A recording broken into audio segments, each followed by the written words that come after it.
இயேசுவில் அன்பார்ந்த உடன் விசுவாசிகளே, ஆசீர்வாதமான அந்த காலை வேளையிலும் நம்முடைய பிதாவாகிய தேவனிடமிருந்தும் குமாரனாகிய கிறிஸ்துவனிடமிருந்தும் உங்கள் யாவருக்கும் கிருபையும் சமாதானமும் உண்டாவதாக.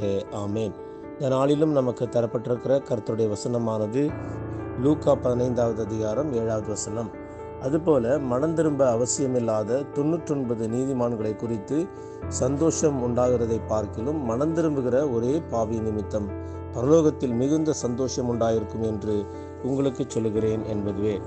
அன்பார்ந்த தேவனுடைய பிள்ளைகளே, அனைவரும் மீட்படைய வேண்டும் என்பது கடவுளின் விருப்பமாகும். அப்படி மனம் மாறுகின்ற போது அது செயலில் வெளிப்பட வேண்டும் என்பதை நாம் இன்றைக்கு சிந்திக்க அழைக்கப்பட்டிருக்கிறோம். மனம் மாறிய ஒரு பாவியை குறித்து பரலோகத்தில் மிகுந்த மகிழ்ச்சி உண்டாகும்.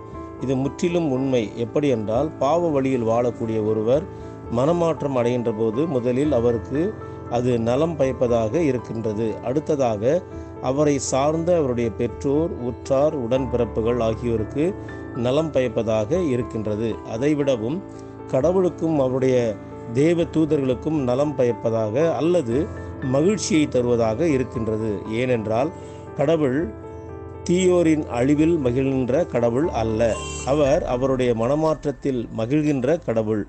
ஆகையால் தீய வழியில் நடக்கின்ற ஒவ்வொருவரும் மனமாற்றம் அடைகின்ற போது அது எல்லோருக்கும் நலம் பயப்பதாக, மகிழ்ச்சியை அளிப்பதாக இருக்கிறது. எனவே இந்த மனமாற்றம் அடைவதற்கான காலம் மிக குறுகியது என்பதை உணர்ந்து கடவுளின் மேலான அன்பையும் இரக்கத்தையும் எப்பொழுதும் நினைவில் கொண்டு மனம் மாறிய மக்களாக வாழ்வோம். அதன் வழியாக இறை ஆசீர்வாதத்தை பெற்றுக்கொள்வோம்.